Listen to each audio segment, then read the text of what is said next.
The rain against the floor-to-ceiling windows of the Greenwich estate sounded like soft, persistent whispering, a steady, rhythmic drumming that usually brought Eleanor Vance a deep sense of peace.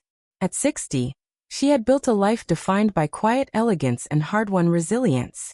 Her hands, though neatly manicured, bore the faint memory of hard labor from her early 20s, long before Vance Enterprises became a premier name in tri-state commercial real estate. She sat at her mahogany writing desk in the sunroom, smoothing the linen paper of a handwritten thank you note. Tonight was supposed to be a celebration of her milestone birthday, a small, intimate dinner arranged by her son, Julian, and his wife, Chloe. Eleanor placed her fountain pen aside and adjusted the silk scarf draped loosely around her neck. Across the hallway, the low murmur of voices drifted out from her late husband's study. The heavy oak door was pulled nearly shut, but the brass latch hadn't caught. She stood up, intending to ask Julian if the catering team needed access to the wine cellar. As she neared the study, her footsteps muffled by the thick Persian runner, Julian's voice cut through the silence, sharp, strained, and stripped of the polished charm he usually reserved for his mother. "She's getting more meticulous by the day, Chloe," Julian said, his tone heavy with irritation. "She asked to see the quarterly yield reports for the holding company again this morning. I had to make up some story about the auditors delaying the final statement." "You can't keep dodging her forever, Julian," Chloe replied, her voice cool, measured, and completely devoid of warmth. "She isn't stupid. If she looks too closely at the accounts before Friday, we're finished. The private lenders aren't going to wait another month for their money." Eleanor froze. Her hand, halfway extended toward the brass door handle, hovered in the dim light of the corridor. The air in her lungs suddenly felt thin, cold, and tight. "I know," Julian snapped, followed by the soft clink of ice against crystal, a familiar sound whenever her son felt cornered. "That's why everything hinges on midnight Friday. Once Maya hands over the baby, the primary condition of Dad's trust is met. An heir is born into the family line, and the $25 million distribution unlocks automatically." "And your mother?" Chloe asked quietly. "What happens when she refuses to authorize the release? You know how she feels about your investments."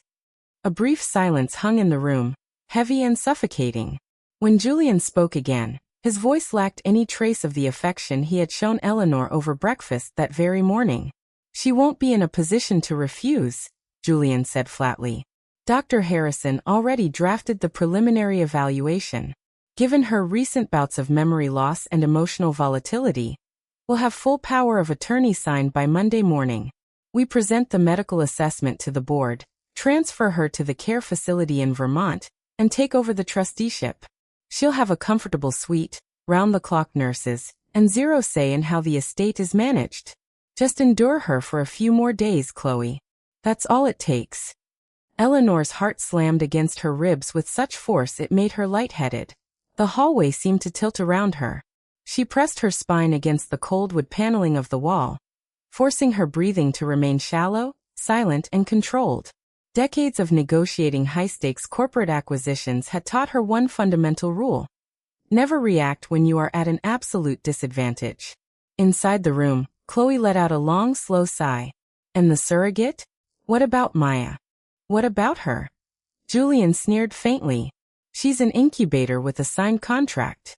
We pay her the remaining fee, send her on her way, and bring the baby home. Mom thinks Maya is some sort of temporary family member just because she invites her over for tea. It's pathetic, honestly. Mom is so desperate for a quiet, dutiful family that she's blind to what's happening right in front of her." Every word was a surgical strike. It wasn't just the betrayal of her money or her freedom. It was the profound, soul-crushing revelation that the boy she had cradled through childhood fevers, the son she had protected after her husband's sudden death, viewed her love as nothing more than a vulnerability to be exploited. Eleanor closed her eyes for 3 long seconds. In the darkness behind her eyelids, she did not allow tears to form. Instead, a cold, crystalline clarity settled over her mind. She thought of her late husband, Arthur, who had always told her, when someone shows you their desperation, listen carefully. Desperate people make sloppy mistakes. She stepped backward, inch by inch, easing her weight from her heels to her toes, retroceding down the carpeted hallway until she reached the safety of the sunroom. She sat back down at her desk, picked up her fountain pen, and smoothed out the sheet of paper. Her hands were perfectly steady. When the heavy study door finally clicked open a few minutes later, Julian walked into the sunroom with a wide, bright smile, holding 2 glasses of sparkling water garnished with fresh mint. "There you are, Mom," Julian said warmly, setting a glass down in front of her.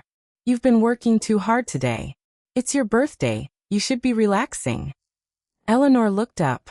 She forced her facial muscles into the soft, indulgent expression of a mother who saw only goodness in her child. She looked into Julian's eyes that shared her own hazel hue, and felt a profound pang of grief for the boy he used to be, instantly swallowed by the sharp instinct of survival. "Thank you, darling," Eleanor said, her voice smooth and unbothered as she accepted the glass. "I was just finishing a few notes. You know how I am about keeping things organized." "Of course," Chloe added, stepping into the doorway with an affectionate smile that didn't quite reach her eyes. "We just want to make sure you aren't stressing yourself out, Eleanor. You've seemed a bit tired lately, forgetful even." "Have I?" Eleanor murmured, offering a faint, self-deprecating laugh as she adjusted her scarf. "Well, perhaps age is finally catching up with me a little. I suppose I should rely more on you two to handle the heavier burdens." Julian exchanged a swift, triumphant glance with Chloe, a look so subtle that anyone else would have missed it. But Eleanor saw it clearly. They believed she was already slipping, already taking the bait, stepping willingly toward the cage they had spent months building for her. "We're always here for you, Mom," Julian said, his voice dripping with false devotion as he leaned down to kiss her cheek. "Always." As they turned to check on the dinner arrangements, Eleanor looked out the window at the dark rain falling over the estate gardens. The storm outside was growing stronger, but inside, the quiet war had already begun. She reached into her pocket, her fingers lightly brushing the small leather address book containing the private number of her personal attorney. The one man who knew the true structure of the Vance family trust, and the one person Julian had overlooked. Eleanor took a slow sip of her water, set the glass down, and picked up her pen. They thought she was a fragile woman waiting to be displaced. They had no idea that the real master of the house had just woken up. The morning sun streamed through the sheer linen curtains of Eleanor's suite, casting long, pale shadows across the hardwood floor. It was barely 7 o'clock, but Eleanor had been awake for hours. She sat at her small vanity, meticulously pinning her silver-streaked hair into its usual elegant chignon. Her reflection was calm, her composure unshakable. Yet behind her quiet brown eyes, a strategy was taking shape with mathematical precision. Yesterday's birthday dinner had been a masterclass in theater. Eleanor had played her part flawlessly, feigning mild confusion over small details, misplacing her reading glasses twice, and letting Julian take the lead in signing a routine property maintenance invoice. She had watched the subtle, satisfied smirk pass between her son and daughter-in-law. They believed the foundation was crumbling. They believed she was surrendering. A soft knock at the side door interrupted her thoughts. "Mrs. Vance," a gentle voice called out. Eleanor's expression softened instantly. "Come in, Maya." The door opened and Maya Lynn stepped into the room. At 24, carrying the heavy weight of a 36-week pregnancy, Maya moved with a slow, deliberate care. She wore a simple knit sweater that draped softly over her bump. Her face was tired, pale rings shadowing her dark eyes, but when she saw Eleanor, a genuine, warm smile lit up her features. "I saw the light on," Maya said softly, holding a small tray with a porcelain cup of peppermint tea. "I thought you might like this before the house wakes up." "You shouldn't be carrying trays up the stairs, dear," Eleanor said, rising immediately to take the tray and setting it on the side table. She gently guided Maya to a velvet armchair. "How are you feeling this morning? Did you manage to sleep?" Maya let out a quiet, weary breath and leaned back against the cushions. "A little. The baby was active all night. But honestly, Mrs. Vance, I think I'm just feeling anxious." Eleanor sat in the chair opposite her, leaning forward to place her hand over Maya's. "Talk to me. Is something troubling you?" Maya hesitated, her eyes darting toward the closed bedroom door that led to the main hallway. She swallowed hard, her knuckles whitening as she gripped the armrest. It's Mr. and Mrs. Vance, Julian and Chloe. Over the last few weeks, the way they talk to me has changed. Ever since we entered the 9th month, Chloe hardly looks me in the eye unless she's reminding me of the legal clauses in the surrogate contract. Yesterday, I asked Julian if we could discuss the post-birth visitation schedule, just so I know what to expect emotionally, and he cut me off completely. Maya's voice trembled slightly, a single tear slipping down her cheek. He told me my job ends the moment the cord is cut, and that once the final check clears, I shouldn't bother contacting the family again. They treat me like an appliance, Mrs. Vance. Like a container they hired to deliver a product. A sharp, familiar coldness pierced Eleanor's chest, not directed at Maya, but at the absolute cold-heartedness of her own blood. She squeezed Maya's hand firmly, her voice steady and grounded. "Listen to me very carefully, Maya," Eleanor said, looking directly into the young woman's eyes with absolute authority and warmth. "You are not an appliance. You are a human being making an extraordinary sacrifice, and you deserve dignity, respect, and care. I promise you, as long as I am standing in this house, no one will ever treat you like a transaction." Maya wiped her tear with the back of her hand, looking at Eleanor with a mixture of relief and deep gratitude. "Thank you, Mrs. Vance. You're the only person in this house who makes me feel safe." "Call me Eleanor," the older woman said softly. "And remember what we discussed about your future. Have you given any more thought to the law school applications?" Maya's eyes brightened slightly through her exhaustion. "I reviewed the materials for Columbia and NYU like you suggested. But with my current savings, even with the surrogacy fee, tuition seems..." "Focus on your health and this baby," Eleanor interrupted gently, but with firm resolve. "Leave the rest to me. We will talk about tuition when the time is right." After Maya returned to her room to rest, Eleanor walked over to her desk and locked the inner door. She pulled out a secure satellite burner phone from a hidden compartment beneath the bottom drawer. A phone she had purchased cash 3 days ago. She dialed a familiar number from memory. It rang twice before a deep, measured voice answered. "Arthur's desk." "Speak." "Robert," Eleanor said quietly. "It's me." There was a brief pause on the line as Robert Sterling, senior partner at Sterling and Croft and Eleanor's trusted legal counsel for over 30 years, adjusted his tone. "Eleanor, I assume you're calling from a clean line." "I am," she replied, pacing slowly toward the window. "I need the complete forensic audit of Julian's secondary accounts. Everything you uncovered last week." "I have the files right in front of me," Robert said, his tone turning grave. "It's worse than we thought, Eleanor. Julian didn't just lose money in the offshore venture.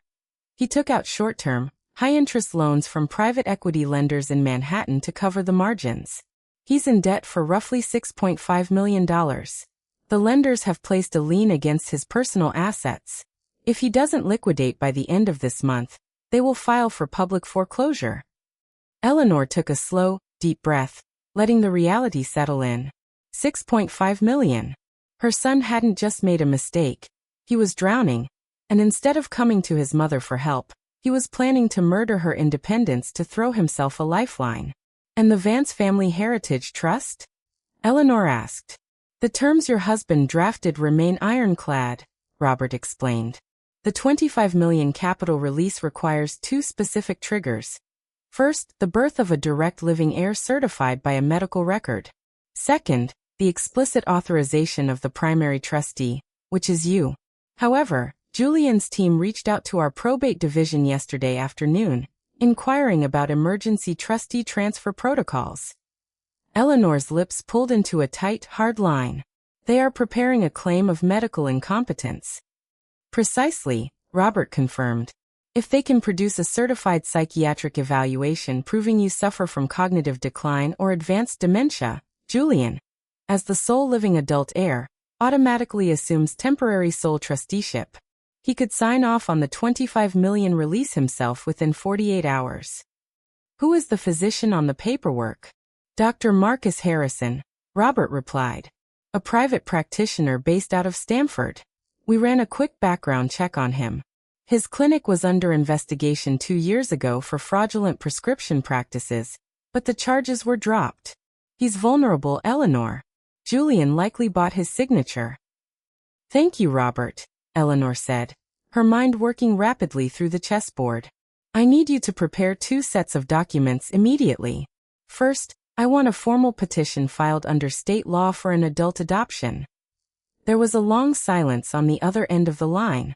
"An adoption, Eleanor? For whom?" "For Maya Lynn," Eleanor said firmly. "She has no living family, her character is immaculate, and she is carrying the next generation of this family. If I legally adopt Maya as my daughter before the baby is born, her legal status changes entirely. She becomes an immediate heir within the Vance estate, equal in standing to Julian." Robert chuckled softly under his breath, a sound of pure professional admiration. "That is brilliant, Eleanor. Under Connecticut law, an adult adoption takes effect immediately upon execution if both parties consent and sign in the presence of a notary. It completely bypasses Julian's attempt to isolate the child's guardianship." "And the second document?" Robert asked. "A confidential revoking of Julian's power of attorney, effective immediately," Eleanor instructed.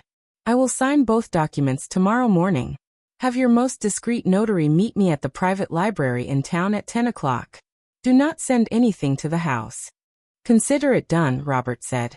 "Be careful, Eleanor. When desperate men realize their traps aren't springing, they become dangerous." "I built this empire alongside Arthur, Robert," Eleanor said quietly, looking at her reflection in the dark glass of the window. "Julian inherited his father's surname, but he forgot who taught his father how to win."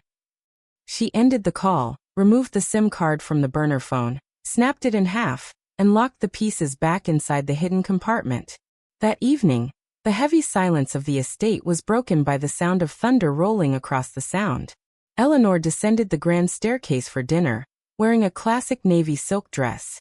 In the dining room, Julian and Chloe were already seated at the long mahogany table. A crystal decanter of aged Cabernet sat between them. As Eleanor entered, Julian stood up with an overly grand gesture, pulling out her chair at the head of the table. "Mom," Julian said, his voice laced with smooth, polished charm. "You look wonderful tonight.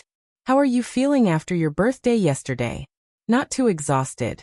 "I feel surprisingly clear, Julian," Eleanor said smoothly, taking her seat. She smiled gently at Chloe. "Where is Maya? Isn't she joining us for dinner?"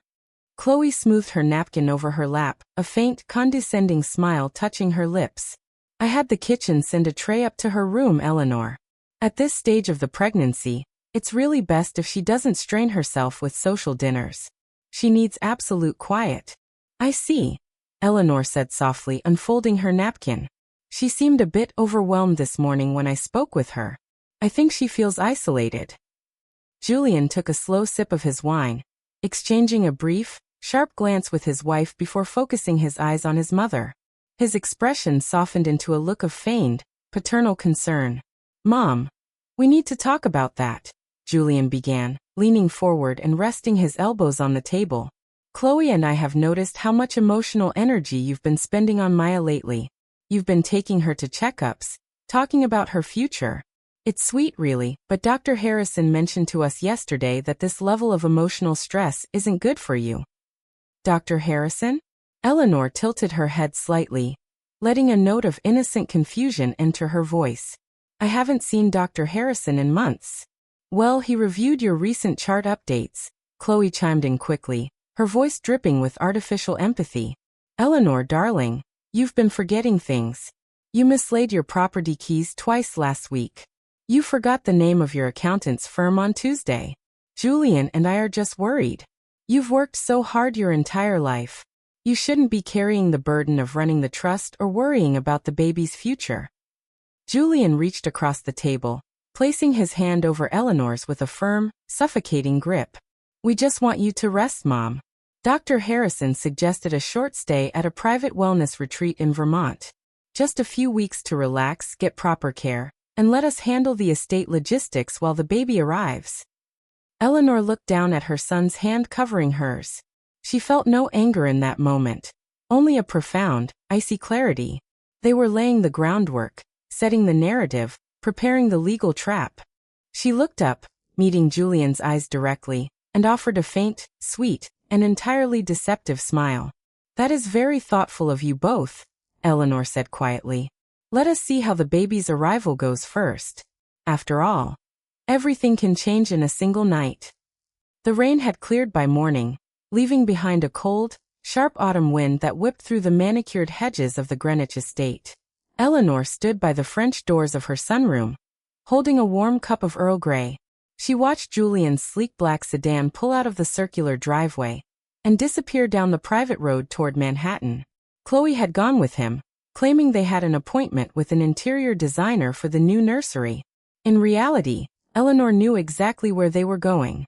Robert Sterling's office had confirmed earlier that morning that Julian's attorneys had formally requested an expedited probate hearing for early Friday afternoon.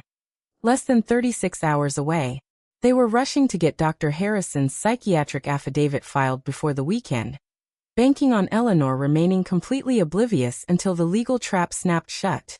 Eleanor set her teacup down on the saucer with a soft, decisive click. "It's time," she whispered to the quiet room.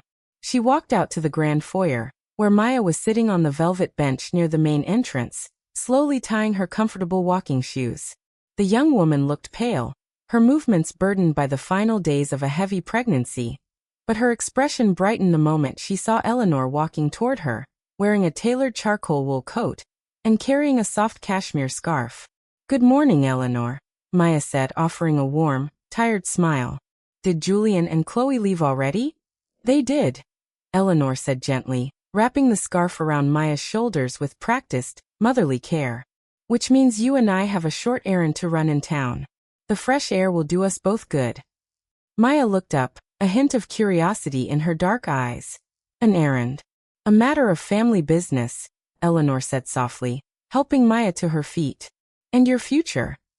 10 minutes later, Eleanor's trusted personal driver, Thomas, a man who had been on the Vance family payroll for over 25 years and whose loyalty to Eleanor was absolute, pulled the vintage silver Bentley up to the grand front entrance. He opened the passenger door with a respectful nod. The drive into downtown Greenwich took less than 15 minutes. Thomas pulled into the private rear parking lot of the historic town library, a quiet, brick building surrounded by ancient oak trees. Eleanor guided Maya through a private side entrance into a sunlit, oak-paneled study reserved for confidential legal consultations. Standing inside the room were 3 people. Robert Sterling, dressed in a sharp 3-piece navy suit, his senior paralegal, holding a thick leather briefcase, and a licensed state notary public. Maya stopped in her tracks, her hand instinctively resting on her pregnant stomach as her eyes darted between Eleanor and the strangers in the room. "Eleanor? What is this?" Eleanor took both of Maya's hands into her own, her voice calm, steady, and filled with a deep, grounding warmth. "Maya, listen to me very carefully," Eleanor began, looking directly into the young woman's eyes.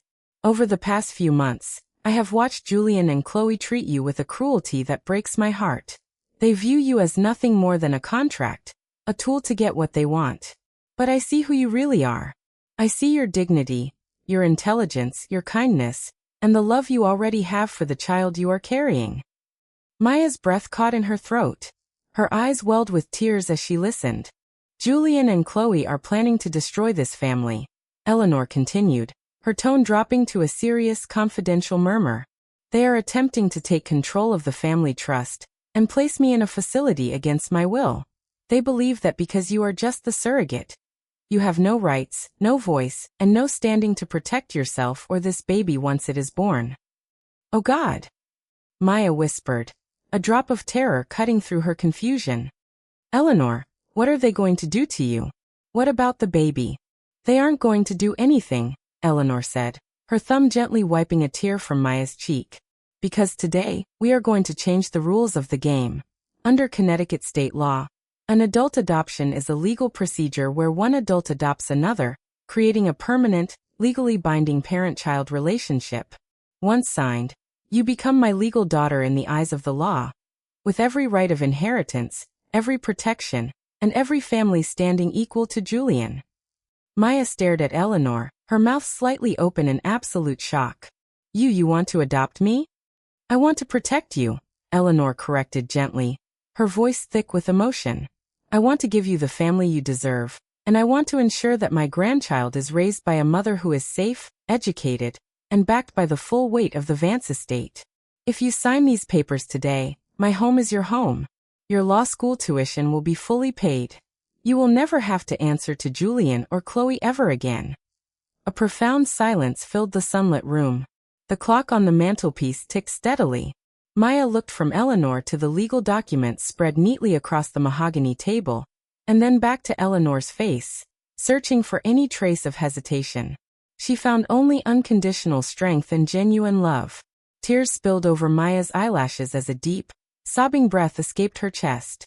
"All my life, since my parents passed away, I've felt completely alone in the world, Eleanor. I accepted this surrogacy because I had no other choice. I thought no one cared about what happened to me." "You are not alone anymore," Eleanor said softly, wrapping her arms around Maya and pulling her into a tight, protective embrace. "You are a Vance now if you'll have us."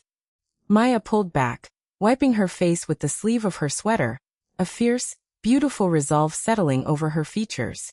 "Show me where to sign." For the next 20 minutes, the room was quiet save for the crisp rustle of parchment and the scratching of fountain pens. Maya signed her name on the adoption petition, followed by Eleanor's signature as the adoptive mother. The notary public stamped the official gold seals onto the documents, making the adoption legally binding under state statute. Robert Sterling gathered the signed originals, sliding them into a heavy manila envelope. He looked at Eleanor with a proud, tight smile. "Congratulations, Eleanor.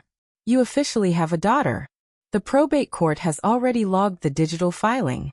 Julian's lawyers will have no idea until we reveal it in court."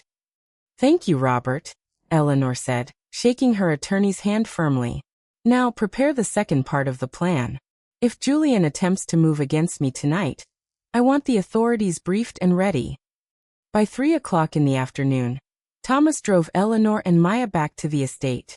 The sky had turned a bruised, heavy purple, forecasting a major rainstorm moving in from the coast. Maya, exhausted from the emotional gravity of the day, went directly up to her suite to rest. Eleanor retired to her study on the second floor.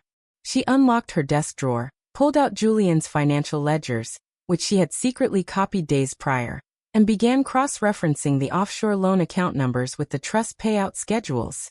Every piece of the puzzle fit. Julian owed $6.5 million to private creditors who were threatening public foreclosure by the end of the month. He didn't just want the trust money. He needed it to avoid going to federal prison for bank fraud. At 5:30, the heavy oak front doors of the estate slammed shut downstairs. Eleanor heard footsteps hurrying up the grand staircase. She didn't close her ledgers. She didn't hide her papers. She simply sat back in her high-backed leather chair, folded her hands gracefully over her lap, and waited. The study door flew open. Julian walked in, his suit jacket unbuttoned, his face flushed red with an unsettling mixture of panic and manic intensity. Chloe followed closely behind him, clutching a leather binder under her arm. "Mom," Julian said, his voice uncharacteristically sharp, almost trembling. "Where have you been today? Thomas said he drove you into town." "I had some personal errands to attend to, Julian," Eleanor replied coolly, her voice a calm anchor against his erratic energy. "Why are you so agitated?" Chloe stepped forward, her eyes scanning Eleanor's desk before resting on Eleanor's face. "Eleanor, we told you yesterday that you need to rest. You shouldn't be wandering around town without telling us. It's dangerous for someone in your delicate condition." "My condition is perfectly fine, Chloe," Eleanor said mildly.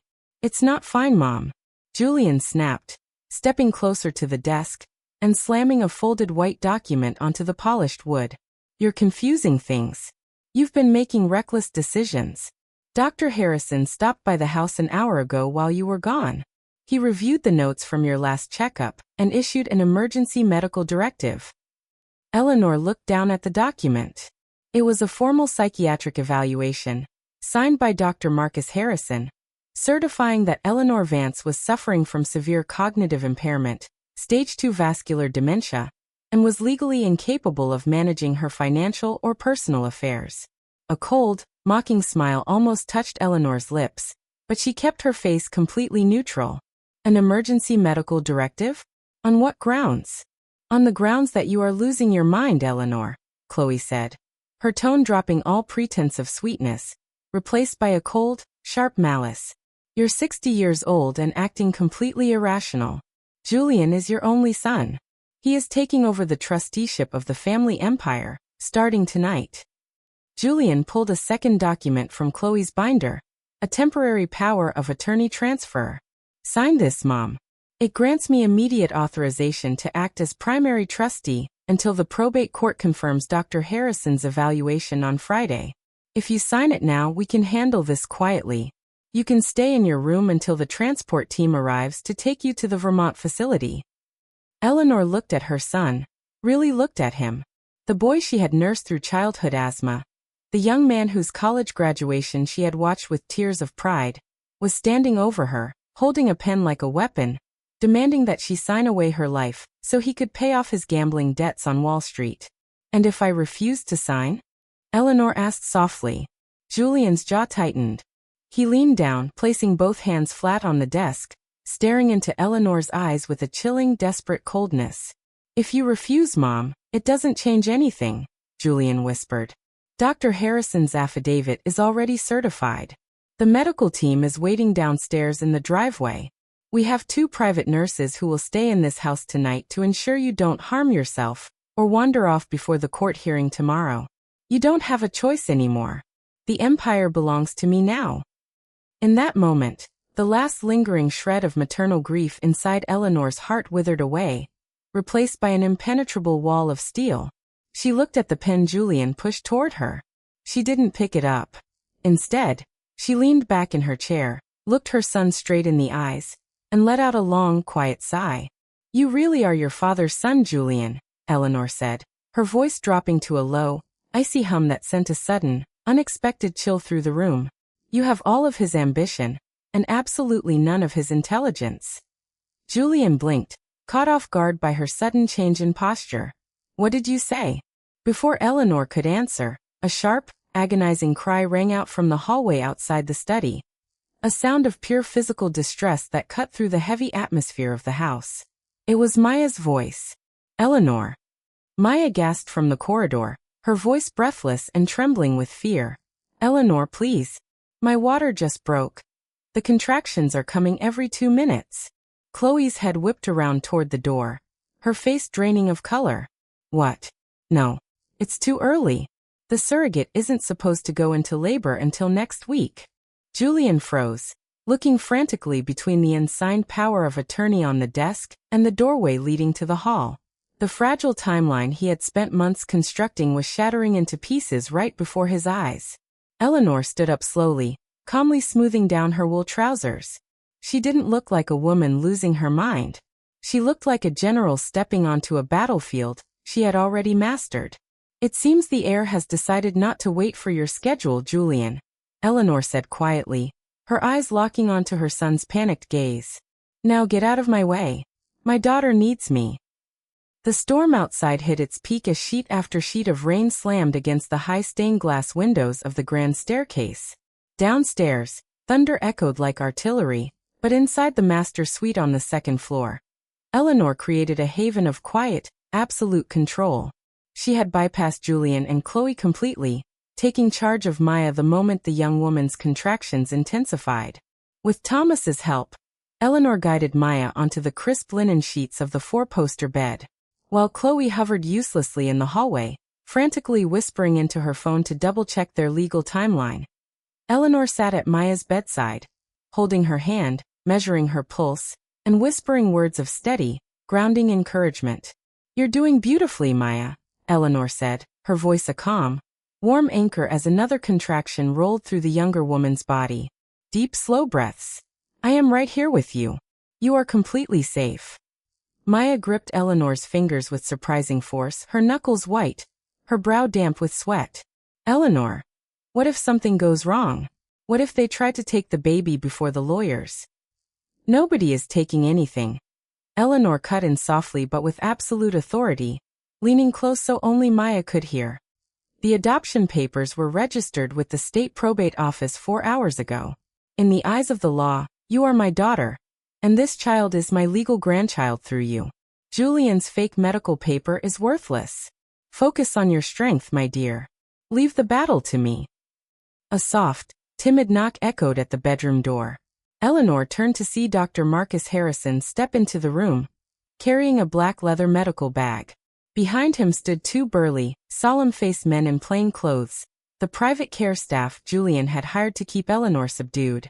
Dr. Harrison adjusted his wire-rimmed glasses, looking distinctly uncomfortable under Eleanor's cool, penetrating gaze. He was a middle-aged man with thinning hair, nervous eyes, and a posture that betrayed his desperation. "Mrs. Vance," Dr. Harrison began, his tone artificially soothing, the rehearsed voice of a physician dealing with a difficult patient. "I'm here to monitor the surrogate's labor until the ambulance team arrives, but I also need you to sit down. Given your current elevated stress levels and your recent, cognitive fluctuations, I've brought a mild sedative to help you relax." He reached into his bag, pulling out a pre-filled syringe and a small paper cup containing two small blue tablets. Eleanor slowly stood up from the bed, smoothing down her navy cardigan. She didn't back away. She didn't panic. She walked straight up to Dr. Harrison, stopping barely 2 feet away from him. She was smaller than the doctor, but the sheer weight of her presence made the man involuntarily take half a step backward. "Dr. Harrison," Eleanor said, her voice dropping to a low, icy murmur that didn't carry to the hallway where the two guards stood. "I know about the Stanford Medical Board review from 18 months ago. I know about the 6-figure settlement your clinic quietly paid out to avoid federal prescription fraud charges. And I know precisely how much Julian promised to wire into your offshore account in Grand Cayman once you signed that fraudulent affidavit declaring me incompetent." Dr. Harrison's face turned gray. The syringe in his hand trembled slightly. I don't know what you're talking about, Mrs. Vance. My evaluation is based purely on clinical observations provided by your son." "My son is a desperate man who owes $6 million to private loan sharks," Eleanor interrupted smoothly, her hazel eyes locking onto his with terrifying clarity. "And you, doctor, are an accessory to elder abuse, medical fraud, and conspiracy to commit illegal guardianship. If you attempt to touch me, or if you administer anything to my daughter that isn't standard obstetrical care, I will ensure Robert Sterling files a criminal complaint with the state attorney general before the sun rises tomorrow." The room fell dead silent save for Maya's rhythmic breathing. Dr. Harrison swallowed hard, his throat working uselessly. He looked at the two guards in the doorway, then at Eleanor, whose expression remained as unyielding as granite. He realized, with a sickening jolt of panic, that he had been dragged into a trap set by amateurs against a master. I am only here to ensure a safe delivery," Dr. Harrison stammered, quietly placing the sedative back into his leather bag. I will call the EMTs immediately." "You do that, doctor," Eleanor said softly, "and make sure they use the Greenwich Hospital obstetrics team." By 10 o'clock that evening, the medical transport had arrived, accompanied by 2 paramedics guided by Thomas. Julian and Chloe tried to block the doorway, arguing that Maya should be moved to a private clinic in Stanford under their contract terms, but Eleanor stepped between them and the paramedics. "She is going to Greenwich Hospital under my personal supervision," Eleanor said aloud, her voice ringing clearly down the grand hallway so every paramedic heard her. "As the head of the Vance estate, I am assuming full financial and personal responsibility." Julian's face twisted in rage, his composure finally snapping completely. He grabbed Eleanor's arm, his grip tight and bruising. "Mom, stop this. You don't have the legal authority to override my decisions." Dr. Harrison signed the papers. "You are officially incompetent." Eleanor looked down at Julian's hand gripping her sleeve. She didn't pull away. She looked up at her son with a look of profound, chilling pity. "Take your hand off me, Julian," she said, her voice so quietly lethal that Julian's fingers instinctively loosened and dropped. "You have played your hand. Now watch me play mine." The hospital room on the 4th floor of Greenwich Hospital was quiet, bathed in the soft, warm glow of monitors. At 2:15 in the morning, after hours of arduous labor, the room filled with the sharp, clear, glorious cry of a newborn baby girl. The nurses wiped the baby clean and laid her directly onto Maya's chest. Maya burst into tears, not of pain or fear, but of profound, overwhelming relief. She cradled the tiny, dark-haired infant, kissing her forehead over and over again. Eleanor stood beside the bed, looking down at her new daughter and her new granddaughter. For the first time in days, the tension in Eleanor's shoulders dissolved, replaced by a warm, fierce, protective love. "She's perfect, Eleanor," Maya sobbed softly, looking up with radiant eyes. "She's completely perfect." "She is," Eleanor whispered, leaning down to gently touch the baby's tiny, soft hand. The infant's fingers instinctively curled around Eleanor's index finger, holding tight. She has her mother's strength. The heavy wooden door to the private room swung open. Julian and Chloe barged in, flanked by Julian's lead corporate attorney, a sharp-featured man named Richard Vance, no relation, who held a thick blue legal folder. "That's enough," Julian announced, his voice loud and harsh in the quiet room. He didn't even look at the baby. His eyes went straight to Eleanor. "The child is born. The conditions of the trust are met. Richard has the emergency probate order signed by the night judge based on Dr. Harrison's affidavit. As of midnight, I am the primary trustee of the Vance Heritage Trust." Chloe stepped forward, holding a set of formal custody papers. "Hand the baby over, Maya. The surrogacy contract specifies immediate surrender upon birth. You've been paid.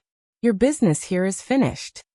Maya shrank back into the pillows, holding her newborn tight against her chest, her eyes wide with sudden terror. Eleanor slowly turned around. She stepped in front of Maya's bed, placing herself directly between the newborn family and the vultures standing in the doorway. She reached into her handbag, pulled out a gold-embossed leather folder, and opened it. "Your contract is void, Chloe," Eleanor said calmly. Richard, the attorney, frowned. "Mrs. Vance, with all due respect, you are not in a mental position to nullify a binding surrogacy agreement. Dr. Harrison's medical declaration."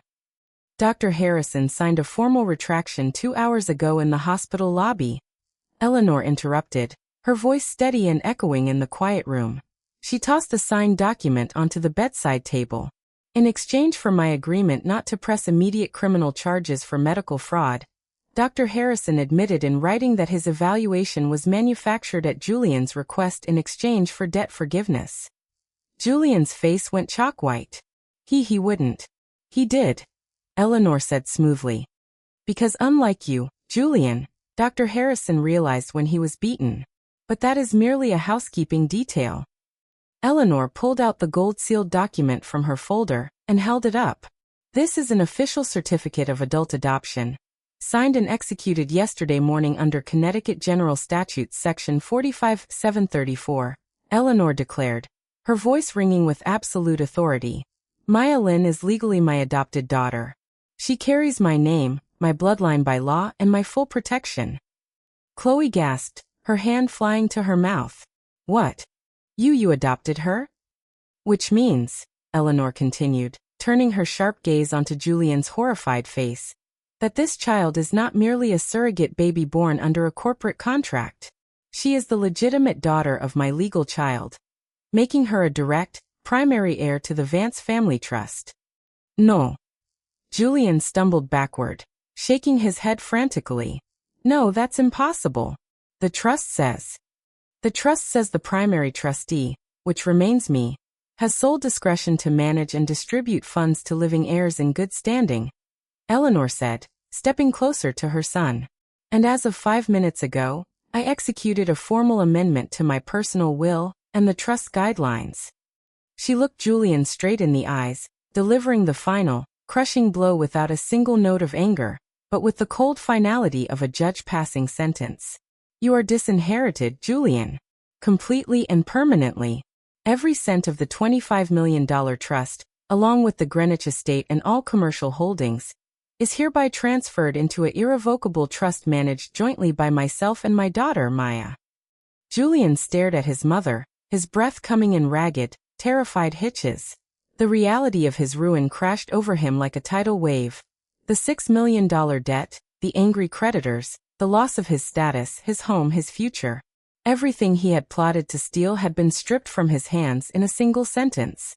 "Mom," Julian choked out, his voice cracking, falling to his knees beside the hospital bed, reaching out frantically to grasp her hands. "Mom, please, you can't do this to me." I'm your son. I'm your blood. I was desperate. Please, Mom. Eleanor looked down at her son kneeling at her feet, weeping tears of pure self-pity and defeat. She felt a brief, distant pang of sadness for the child he had once been. But her heart remained firm, unyielding, and untainted by regret. Blood makes you related, Julian, Eleanor said softly, gently stepping back out of his reach. But loyalty, honor, and love make you family. You chose your path months ago. Now you must walk it. She turned her back on him, walking over to the bedside where Maya was holding the baby. Call security, please, nurse, Eleanor instructed quietly. Remove these strangers from my daughter's room. As the hospital security officers escorted the sobbing Julian and the hysterical Chloe out into the corridor, the heavy door clicked shut behind them, locking out the noise, the greed, and the betrayal forever. Eleanor sat down on the edge of the bed, wrapping her arm around Maya's shoulders. Outside, the storm had finally passed, and the first golden light of dawn was beginning to spill over the horizon, illuminating the quiet room. Maya looked at Eleanor, tears of joy streaming down her face. What do we name her, Eleanor? Eleanor looked at the tiny, beautiful life sleeping peacefully in her mother's arms, then up at Maya, her true daughter, forged not by chance, but by choice. Victoria, Eleanor whispered warmly, a soft, victorious smile gracing her face. We name her Victoria. 6 months later, the morning light over Greenwich carried the crisp, pristine clarity of early spring. Inside the sunroom of the Vance estate, the heavy drapes were pushed wide open, allowing warm golden beams to wash over the dark polished hardwood floors. The sharp scent of freshly brewed coffee mixed with the sweet fragrance of hyacinths blooming in the garden outside. Eleanor sat in her high-backed velvet armchair, a light cashmere shawl resting draped across her shoulders. On the small Persian rug at her feet, 6-month-old Victoria gurgled happily, clutching a soft wooden rattle with her tiny, chubby fingers. Maya sat on the sofa beside them, her lap covered with heavy legal textbooks and color-coded highlighters. You should take a break, my dear, Eleanor said gently, setting her porcelain teacup onto its saucer. You've been reviewing civil procedure statutes since 7 this morning. Maya looked up from her notes, pushing a lock of dark hair behind her ear. Her face had filled out, radiant with healthy color, and her eyes held a calm, self-assured confidence that hadn't been there a year ago. She smiled warmly at Eleanor, reaching down to gently pat Victoria's soft tummy. I want to make sure I'm completely prepared for the Columbia orientation next month, Maya replied, her voice steady and grounded. The dean mentioned that first-year property law moves fast. I don't intend to lag behind. You won't, Eleanor said with absolute conviction. You have a natural mind for logic and equity. Beyond that, you have character, which is something law school cannot teach, but desperately needs. A quiet knock at the sunroom door announced Robert Sterling. The senior attorney carried a slim leather briefcase under his arm, looking immaculately composed in his signature charcoal 3-piece suit. Good morning, ladies, Robert said, stepping into the room with a warm, respectful nod. He offered a quick, affectionate smile toward baby Victoria before taking a seat opposite Eleanor. Is the paperwork finalized, Robert? Eleanor asked smoothly. Robert opened his briefcase and pulled out a thin stack of legal documents bearing the official blue seal of the Connecticut Probate Court. Everything is officially closed, Robert reported, handing the top document to Eleanor. The bankruptcy court finalized the liquidation of Julian's personal assets last Tuesday. The private equity lenders seized his apartment in Manhattan and his sports vehicle to cover a fraction of his $6.5 million debt. The remaining claims were written off as uncollectible. Maya listened quietly, her expression neutral, while Eleanor scanned the court decree. And Julian himself? Eleanor inquired softly, her voice free of malice, holding only the quiet weight of factual reality. He and Chloe signed their divorce papers 3 weeks ago, Robert explained. Chloe returned to her family in Ohio after her name was dragged through the local real estate journals. Julian is currently residing in a modest 1-bedroom rental in Stamford. He took an entry-level position as an associate at a mid-sized logistics firm. His wages are being garnished by court order to pay off his remaining civil legal fees. Robert paused, looking carefully at Eleanor.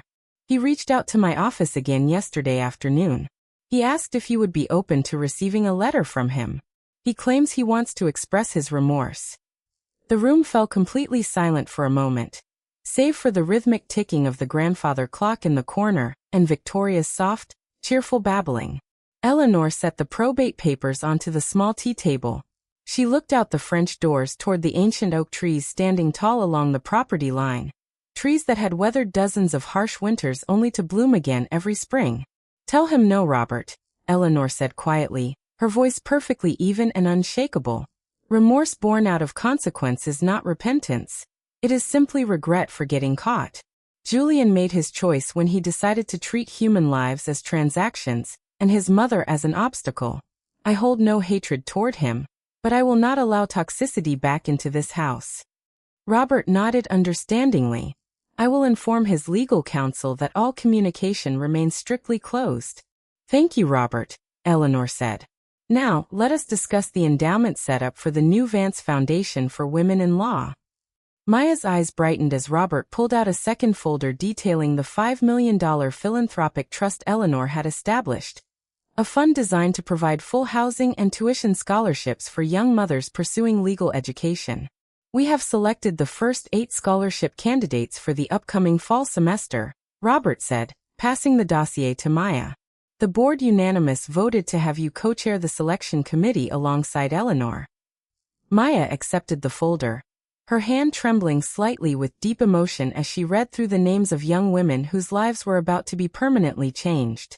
She looked across at Eleanor, her heart overflowing with gratitude. "When I first came to this house," Maya whispered, her voice thick with emotion, "I thought my life was defined by the sacrifices I had to make just to survive. I never imagined I would be sitting here, part of a family, helping other women find their voice."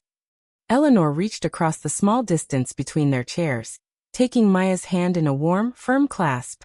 "We do not choose the circumstances that test us, Maya," Eleanor said softly, looking from her adopted daughter to her sleeping granddaughter on the rug.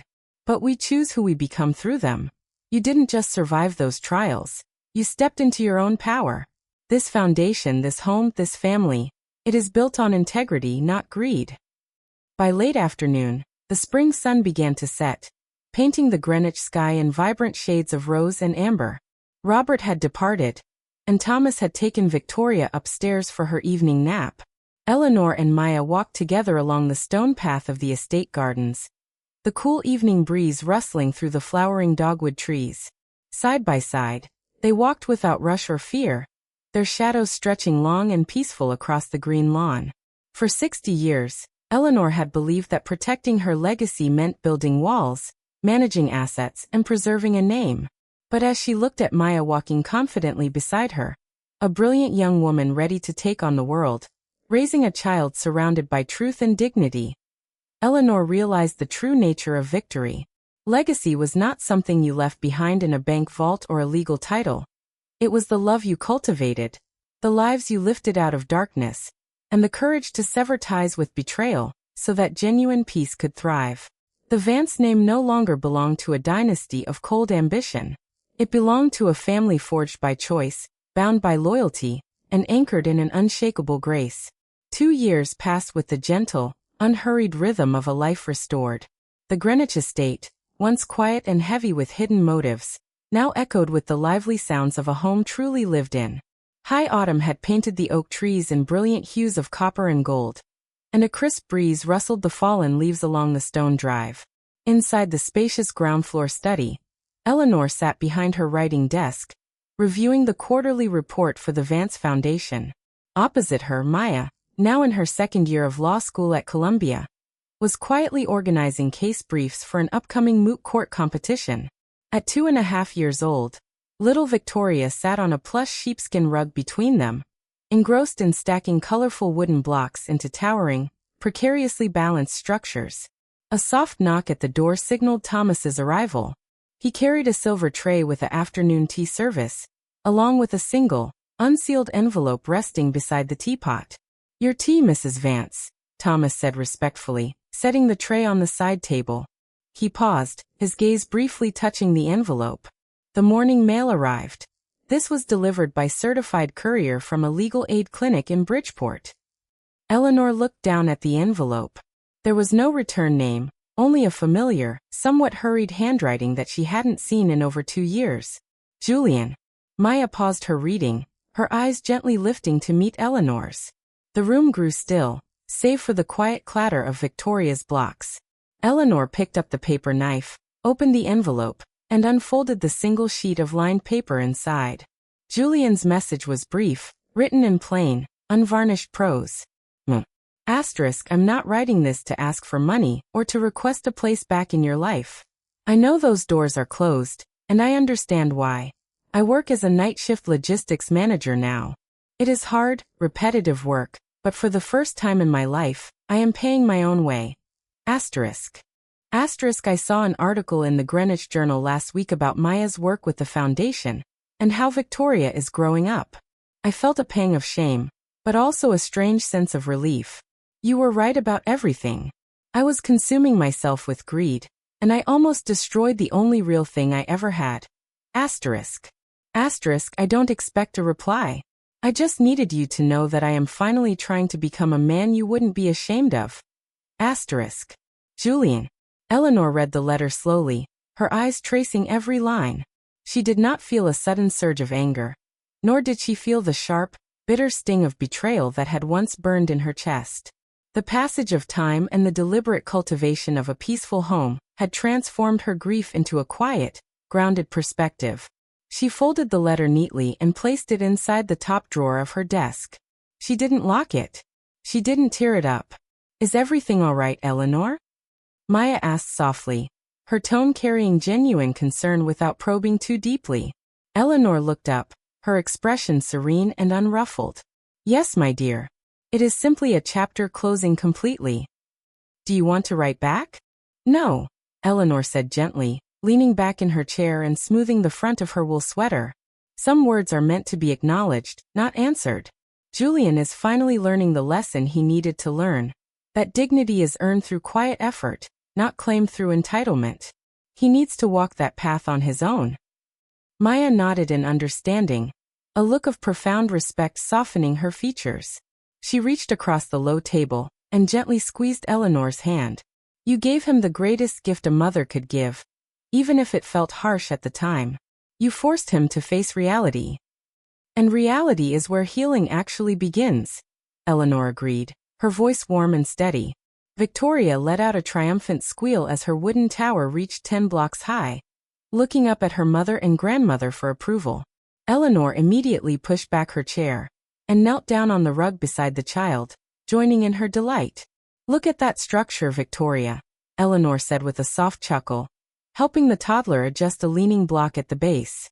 Strong foundations are everything, aren't they? As the afternoon sun dipped lower, casting long, golden light across the study, Eleanor looked at Maya and Victoria. The path that had brought them together was marked by pain and deception, but the family they had built stood firm, anchored not by blood alone, but by mutual respect, shared purpose, and absolute trust. Eleanor took a deep, peaceful breath. The storm was long over, the legacy was secure, and inside her home, the true wealth of her life was thriving. 5 years after the rain-drenched night at Greenwich Hospital, the grand ballroom of the Plaza Hotel in Manhattan was filled with soft applause, warm light, and the gentle hum of chamber music. Over 300 guests, distinguished judges, legal scholars, community leaders, and young scholarship recipients, had gathered for the annual Vance Foundation Gala. Eleanor Vance stood near the center of the room, looking immaculate in a floor-length dark emerald silk gown. At 65, her silver hair was styled in an elegant, soft sweep, and her eyes sparkled with a quiet, joyful clarity. She held a crystal champagne glass, listening attentively as a young woman, a recent graduate from NYU Law and one of the Foundation's very first scholarship recipients, expressed her profound gratitude. Because of your foundation, Mrs. Vance, the young lawyer said, her voice trembling slightly with emotion, I was able to raise my son while finishing my degree without carrying a mountain of debt. You didn't just give me an education, you gave us a future. Eleanor smiled warmly, reaching out to gently touch the young woman's arm. You earned that future yourself through your own hard work, my dear. We simply provided the door. You had the courage to walk through it. Across the ballroom, Maya stood at the podium. At 29, having graduated at the top of her law class at Columbia, Maya now served as the executive director of the Vance Foundation and a junior partner at a prominent civil rights firm. She wore a sharp, beautifully tailored black tuxedo suit. Her presence was commanding, confident, and utterly authentic. Standing beside Maya on a small raised step was 7-year-old Victoria, wearing a simple white dress with a green velvet sash that matched Eleanor's gown. The young girl stood tall, watching her mother with bright, proud eyes. When I first met Eleanor Vance, Maya spoke into the microphone, her clear, resonant voice filling the ballroom. I was a young woman with very little hope, facing a world that viewed me as disposable. I believed that power belonged only to those with money and ruthless ambition. But Eleanor taught me a different truth. Maya turned her gaze toward the center of the room, locking eyes with Eleanor. The deep, unspoken bond forged through betrayal, survival, and unconditional love shone brightly between them. She taught me that real power isn't about controlling people or hoarding wealth, Maya continued, her voice thick with genuine emotion. Real power is the integrity to stand for what is right when everything around you is falling apart. It is the grace to forgive without compromising your boundaries, and the strength to build a family founded on trust, respect, and loyalty. Tonight, we celebrate not just an endowment but a legacy of purpose. The room erupted into enthusiastic applause. Eleanor felt a quiet, overwhelming warmth bloom in her chest. She raised her glass toward Maya and Victoria, a soft, triumphant smile gracing her lips. Later that evening, after the last guests had departed and the ballroom had grown quiet, Thomas drove them back to the Greenwich estate. The night air was cool and crisp, filled with the peaceful rustle of leaves under a clear, starlit sky. Victoria had fallen asleep on the leather back seat, her head resting comfortably in Maya's lap. Maya stroked her daughter's hair, looking out the window at the familiar stone gates of the estate, as they pulled into the circular driveway. "You delivered a beautiful speech tonight, Maya," Eleanor said softly from the front passenger seat as Thomas gently opened the doors. "I only spoke the truth, Eleanor," Maya replied warmly, helping Victoria awaken softly. "Everything we built started because you refused to let cruelty win." They walked into the grand foyer together. The house was quiet, warm, and welcoming. There were no hidden motives lurking behind closed doors, no whispers of deceit in the shadows. The atmosphere was light, filled with the effortless safety of a true home. Eleanor walked up the stairs behind Maya and Victoria, helping tuck the sleepy child into her bed. She leaned down, kissing Victoria's forehead gently. "Good night, my sweet girl," Eleanor whispered. "Good night, Grandma," Victoria murmured sleepily, hugging her soft stuffed bear tight before closing her eyes. Eleanor and Maya stood in the dimly lit hallway outside the nursery. For a long moment, neither spoke. There was no need for unnecessary words between two women who had navigated the darkest storm of their lives together and emerged victorious on the other side. "Go get some rest, Maya," Eleanor said softly, gently patting her daughter's shoulder. "You've had a long day." "Good night, Mom," Maya said naturally, stepping forward to give Eleanor a warm, brief hug. Hearing that word, *mom*, spoken with such effortless sincerity, filled the remaining quiet corners of Eleanor's heart with profound peace. Eleanor walked to her private master suite, stepping out onto the balcony overlooking the vast, dark gardens of the estate. The wind carried the sweet, earthy scent of blooming soil and fresh grass. She looked out over the land that she had built, protected, and ultimately reclaimed. Not for greed or vanity, but for truth, dignity, and love. She had lost a son who chose the path of selfishness, but she had gained a daughter and a granddaughter who represented everything good in the world. She had survived betrayal not by becoming bitter, but by becoming better. Eleanor pulled her cashmere shawl around her shoulders, took a deep, peaceful breath of the midnight air, and smiled into the quiet dark. The battle was long over, the victory was complete, and her legacy was finally whole.